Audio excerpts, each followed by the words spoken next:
Et salut à vous amis lecteurs et bienvenue dans la case suivante. Je suis Nix, j'espère que vous allez bien. Bienvenue aujourd'hui pour une nouvelle émission dans laquelle on va faire ensemble un petit classement tout à fait subjectif des meilleures séries absolues, ou du moins de mes préférées. Je les ai toutes en VF bien sûr, je suis pas à jour sur la VO, moi je lis pas de VO. J'ai toutes les séries en VF, j'ai fini pas plus tard que ce matin, celle sur Absolute Superman.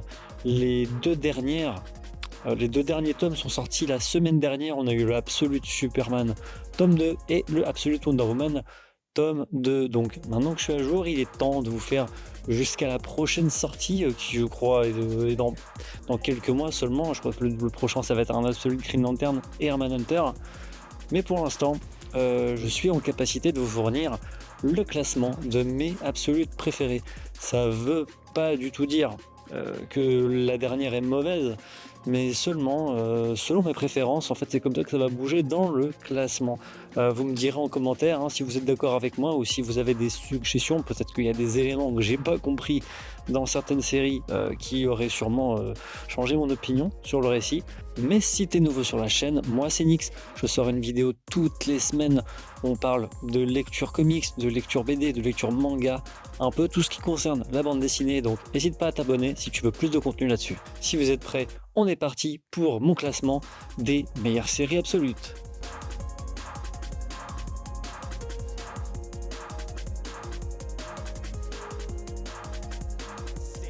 Et on va commencer ce classement avec la dernière place, Absolute Green Lantern par Alewing. Et je sais plus qui au dessin, Janoy Lindsay. Donc encore un nom que je connais pas, mais pourquoi du coup j'ai mis Absolute Green Lantern en dernier dans ce classement? Déjà, c'est pas pour la partie graphique que je trouve assez original. Alors certains seront pas d'accord avec moi, il y en a beaucoup qui trouvent que ça fait très web série, très webtoon. Je suis pas forcément d'accord avec ça, mais comme je le répète assez souvent, un bon dessin, ça fait pas toujours une bonne histoire. Et du coup, je pense que l'histoire, c'est le principal problème. Ça veut dire que je trouve que en fait, l'histoire s'éloigne potentiellement beaucoup trop des fondamentaux de Green Lantern. Ce qui est, vous allez me dire, assez paradoxal, puisque l'univers Absolute, c'est censé un peu réinventer les univers de base. Mais là, en fait, on a tellement renversé la table que là, pour le coup, j'ai vraiment du mal à comprendre en fait là où ça va nous mener, et même je suis pas trop sûr d'avoir bien compris l'histoire en fait. Mais pour le coup, c'est le plus absolu de toutes les séries absolutes.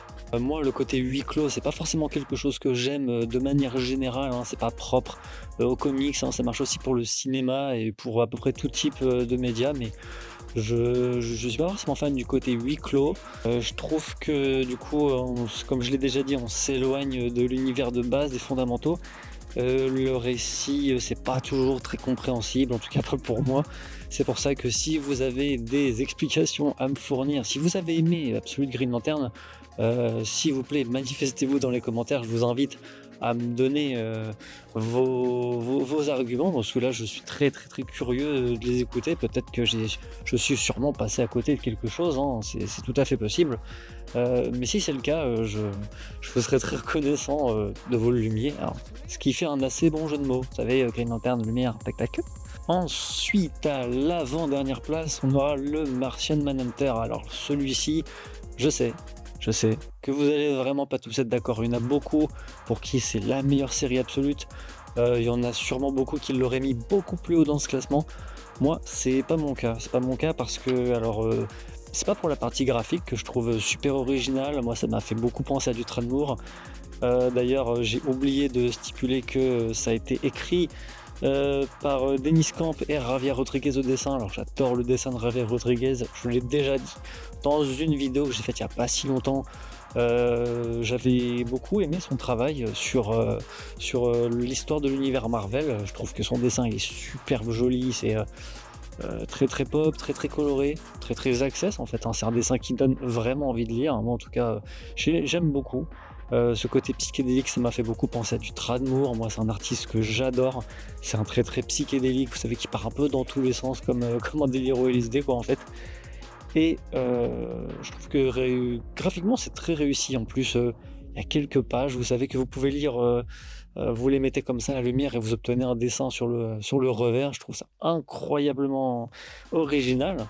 Mais cela dit, moi, j'ai pas, en tout cas de mémoire comme ça, j'ai pas noté qu'il y avait des grands enjeux, hein. Pour l'instant, c'est une assez petite confrontation. Alors, c'est pas forcément mal vu, hein. Mais moi, ce qui me fait peur, en fait, c'est la suite.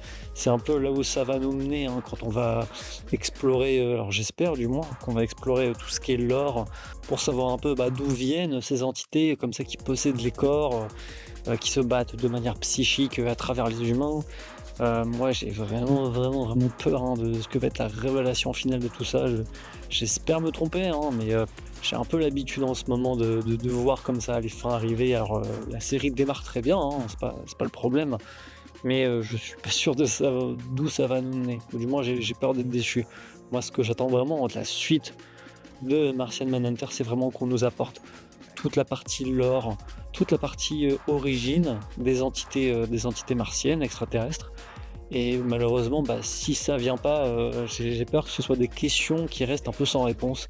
Et je les attends un petit peu moins, que j'ai un petit peu moins apprécié, du moins que les séries qui suivent juste après. Donc on va passer au suivant, parce que j'ai pas de vanne pour la transition. Ensuite, à la 6e place de ce classement, nous avons donc Absolute Superman de Jason Aaron et de Rafa Sandova au dessin. Déjà, moi, ce que je peux dire un peu, c'est que moi, je suis un grand fan de Jason Aaron. J'aime beaucoup la plupart des séries qu'il fait. C'est pourtant peut-être une de ses moins bonnes séries, si je puis dire, Absolute Superman. Je trouve que graphiquement, c'est beau. Je trouve que la façon dont Rafa Sandova dessine cette cape, vous savez, qui n'est pas vraiment une cape, mais en fait qui est composée de micro-organismes qui lui font des ailes, en fait, qui agissent. Ça fait très armure nanotech, qui agissent un peu presque comme une armure d'Iron Man, alors sans le côté armure, mais la nanotech, c'est vraiment ce qui fait l'essence de cette nouvelle cape. Mais c'est super bien dessiné, ça fait très organique en fait, hein. Je trouve que du coup graphiquement c'est très beau, mais je trouve néanmoins que l'action elle est parfois illisible. Alors j'aime pas trop non plus l'utilisation qu'il fait avec le flashback. Je trouve que des fois ça arrive un peu n'importe comment, ou du moins à des moments où il n'y a pas besoin, ça coupe un peu l'action. C'est pas forcément très utile, hein. Ça fait penser, vous savez, à des vieux mangas où il y a des flashbacks tout le temps parce qu'il faut combler les 20 minutes et qu'on n'a rien à se mettre sous la dent. Donc je suis moyennement fan de ce rythme un peu qui s'effrène, et puis qui des fois c'est un peu inutile de nous balancer des flashbacks comme ça en pleine action. Je pense notamment au tome 2, d'ailleurs les deux tomes, en fait ça ne fait que l'arc Ra's al Ghul. Ra's al Ghul, alors qui a un design absolument incroyable dans ce récit. Je rappelle quand même que Ra's al Ghul c'est un méchant de l'univers Batman de base, hein. Celui-ci du coup il est très bien. Alors sa réécriture elle est super, je trouve que c'est un super bon méchant. Mais par contre, pour ce qui est de Superman, je trouve que sa construction elle est un peu trop proche dans son mental du personnage de base. On va dire que la vraie différence avec le Superman qu'on connaît d'habitude, de l'univers normal, c'est qu'en fait lui, il a vu sa planète mourir, il a ce traumatisme. Et c'est un peu ce que j'avais expliqué sur Supergirl, parce qu'elle, en fait, sa construction est basée sur ça. C'est-à-dire que par rapport à elle a vécu ce traumatisme, donc ça explique que des fois, elle soit un peu à toutes ces phases, vous savez, d'alcoolisme et tout. J'en avais parlé dans Woman of Tomorrow, mais c'est un côté qui est absolument pas exploité. En fait, j'aurais peut-être préféré un Superman beaucoup plus torturé par son traumatisme de la perte de Krypton, parce que certes c'est quelque chose qui revient, mais c'est pas assez marquant en fait, vous voyez. Donc on est un petit peu trop proche du Kal-El de base, alors avec une nouvelle armure et une nouvelle nanotechnologie, mais quand même il manque vraiment ce côté dramatique, ce côté autodestructeur qui manque beaucoup. Voilà, dites-moi ce que vous en pensez. D'ailleurs, vous avez peut-être pu remarquer là, c'est une variant cover de chez Pulse Comics. Moi, je la trouve exceptionnelle. J'aurais peut-être dû prendre la première, mais bon. Au moins, on en a une sur deux. Je la trouve vraiment très jolie. N'hésitez pas à me dire ce que vous en pensez, hein, ça fera plaisir. Donc Absolute Superman, pour résumer, des nouveaux designs qui sont très, très stylés, que ce soit dans les méchants ou même, Superman en lui-même, mais vraiment une personnalité pas assez exploitée sur le traumatisme. Attendez de voir le reste. Absolute Flash de Jeff Lemire et de Nick Robles au dessin. Alors un Nick Robles qui va pas rester sur tous les épisodes, mais c'est quand même bien de mettre son nom, hein, mais vous auriez peut-être pu aussi rajouter celui qui a fait la moitié. Cela dit, pourquoi je la mets aussi haut dans le classement parmi les 3 meilleures séries? Tout simplement parce que, déjà, sans parler de la partie graphique, qui est toujours super bien, de toute façon, l'Absolute graphiquement, ça fait le taf à chaque fois. Ce sera jamais un gros défaut, hein, la partie graphique sur l'Absolute. Mais moi, ce que j'ai beaucoup aimé dans Absolute Flash, c'est vraiment la réécriture du personnage. On y suit l'histoire de Wally West, qui est techniquement le 3e Flash, devant Jay Garrick et Barry Allen, mais qui a cette fois-ci, je crois qu'il a 15 ans. C'est vraiment un gamin paumé qui a du mal à se trouver, voilà, qui se pose beaucoup de questions, que ce soit sa personnalité, son but.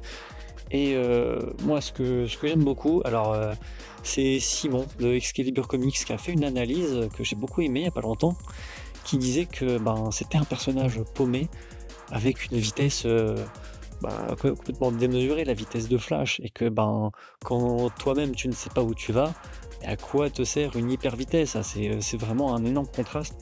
Et si j'ai bien compris aussi, Jeff Lemire, il traversait aussi une étape de sa vie personnelle un petit peu dépressive, où en fait ce personnage lui servait de thérapie. Et ce côté-là me donne, en tout cas pour ma part, une totale autre dimension sur la série. En fait, je la vois plus du tout pareil, et rien qu'en fait ce petit truc, moi personnellement, ça me touche. Et j'aime aussi beaucoup, bien sûr, la réinvention des personnages de l'univers de Flash, que ce soit même les Lascar, Captain Cold, Captain Boomerang, Gorilla Grodd qui devient une espèce de petite mascotte à la Mouchou. Alors ça, c'est mon côté Kikou qui parle. Mais en tout cas, j'ai très très hâte de voir où ça va nous mener. J'espère vraiment qu'il va se passer un peu des choses, parce que jusque-là, on n'a pas fait grand-chose, hein. Ça fait très teenager comme série. Mais moi, en tout cas, ça me convient. En tout cas, vous avez vu, hein, je l'ai lu il y a longtemps, mais je me rappelle encore très bien. Ça m'a assez touché. Donc, très hâte de voir la suite. Et on enchaîne sur la 2e meilleure série absolute, qui est celle que j'ai découvert quasiment le plus récemment, hein, parce qu'en fait Wonder Woman, c'est la seule que j'avais pas lue. Donc en fait c'est sorti la semaine dernière, le tome 2 que vous voyez juste ici. Alors toujours une édition Pulps Comics, l'édition variante. J'ai acheté le 1 aussi parce que je l'avais pas, du coup j'ai pu lire quasiment les 2 tomes à la suite. Le 2e tome, je l'ai prêté à un pote parce que j'ai trouvé ça tellement bien que je me suis dit qu'il fallait absolument qu'il la lise, parce que je trouve que le dessin il est vraiment impeccable. Pour le tome 1 en plus, ce qui est génial, c'est que c'est le même dessinateur qui reste sur tous les numéros. Graphiquement c'est super bien, le découpage est exceptionnel. Ça fait des découpages très créatifs, où ça fait des espèces de motifs d'armure, ça fait des découpages circulaires comme ça. Il y a vraiment un super gros travail du découpage que je trouve tellement agréable à lire, tellement intuitif, très créatif. Je trouve vraiment que c'est une des meilleures séries absolutes, vraiment dans le très très très haut du panier. Alors, c'est pas non plus une réécriture totalement hardcore du personnage de Diana. Ce qui va vraiment changer beaucoup, c'est ses origines. Là, c'est pas une Diana qui a grandi parmi les Amazones sur l'île de Themyscira, mais en enfer avec Circé, une mère adoptive. On a toujours ce côté mythologique qui est très très présent, avec une Diana alors maintenant elle maîtrise la magie, elle fait des invocations, elle se bat avec une épée en plus rectangulaire, gigantesque, qui fait penser un peu à la Dragon Slayer de Berserk, d'ailleurs avec une nouvelle armure aussi avec des yeux rouges, un cheval de Pégase, le cheval mais en squelette, mais c'est vraiment exceptionnel. Moi, ce que j'ai beaucoup aimé, c'est du coup vous avez un univers très très sombre, alors en enfer avec des monstres et tout, mais elle reste quand même pleine de compassion, pleine de bienveillance. C'est quelqu'un de très intelligent, qui comprend les animaux, qui comprend alors moyennement les humains, mais qui a tellement de compassion et surtout des scènes. Enfin, c'est tellement à la fois quelqu'un de très, très, très bienveillant, mais de super badass en même temps. Voilà, j'ai adoré cette série, j'ai adoré le tome 2. Le tome 2, c'est pas, alors le dessinateur, j'ai pas repéré qui c'était. Hayden Sherman, donc j'imagine que c'est celui du premier tome, alors qui va être accompagné ici d'un autre dessinateur qui fait un dessin exceptionnel aussi. J'ai vraiment mais alors très hâte de voir la suite. Je vois le truc un peu venir. Je pense qu'à mon avis, alors je suis pas, encore une fois je le dis, mais je ne lis pas de VO. Ce que je vais dire, c'est pas un spoil, c'est une théorie, voyez-vous. Je pense que le boss de fin, c'est Kat. Je vois le truc venir. Parce que trop mystérieuse cette déesse. Mais on verra bien, hein. Mais pour l'instant, une des meilleures séries absolutes. Ça aurait même pu être la numéro 1 s'il n'y avait pas celle qui a juste après. Mais je pense que de toute façon, si vous êtes encore ici, vous savez de quelle série je vais parler. Celui de Batman par Scott Snyder et Nick Dragotta au dessin. C'est la meilleure série absolute pour l'instant, et je suis pas le seul à le dire, mais en même temps, je suis un peu d'accord avec eux. Pourquoi est-ce que moi, j'estime pour ma part que c'est la meilleure série absolute, au-delà du nombre de ventes et du bouche à oreille. Moi vraiment, ce que j'aime beaucoup, je trouve que c'est le meilleur équilibre qu'il y a entre la réinvention et l'univers de base, qui est vraiment très très très bien utilisé, bien réorganisé. Les designs, les nouveaux designs sont très très très cool. Les relations qu'ont les personnages entre eux, qui du coup ne sont plus tout à fait ennemis, amis, mais en fait ennemis aussi. Tout ça a commencé à amener avec l'ancienne bande de Bruce qui deviennent les nouveaux méchants de Gotham. Je trouve que tout ça c'est super bien amené. Graphiquement c'est superbe. Vous avez une narration qui est excellente. Vous avez un univers qui est encore plus sombre que le Gotham de base. Vous avez des enjeux super drama. Alors, on a la chance d'avoir deux arcs qui se suivent comme ça. Vous avez l'arc Bane qui est dans le tome 2, qui est absolument incroyable. Vous avez l'arc sur Black Mask, qui est juste ici, qui est un arc d'introduction, mais qui nous introduit, alors vraiment, on fait du 0-200 dans ce récit. Et en plus de ça, on a un annuel dans le tome 2 par Daniel Warren Johnson qui est exceptionnel, vraiment. C'est super cool de la part d'Urban Comics de nous mettre ce petit numéro comme ça en prime.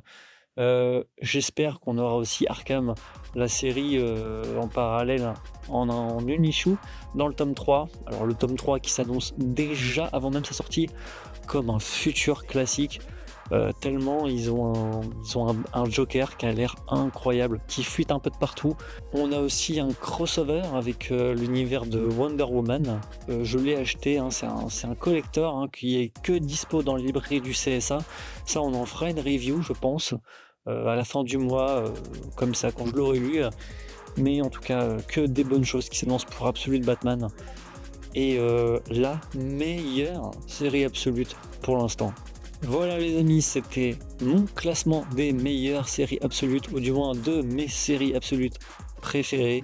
Donc si vous avez aimé, n'hésitez pas à liker, à commenter bien sûr. Si vous avez vous-même votre petit classement des séries absolutes, et si vous pensez que j'ai tort, que je devrais mettre certaines séries un peu plus hautes, eh ben allez-y, argumentez, je vous attends. Cet univers absolu, il est vraiment super bien. Si vous débutez, vous n'avez pas besoin d'un giga bagage pour lire toutes ces séries. Elles sont absolument toutes accessibles et ça vaut vraiment le coup. Alors c'est vrai que là pour l'instant j'ai pas fait des super bonnes pubs pour certaines séries, mais sachez que je vais toutes, je dis bien toutes, les continuer quand il y en aura encore. Si vous êtes arrivé jusque-là, n'hésitez pas à vous abonner si ce n'est pas déjà fait. Moi, je vous donne rendez-vous très très vite pour une nouvelle vidéo sur la case suivante. Allez, à la prochaine. Salut!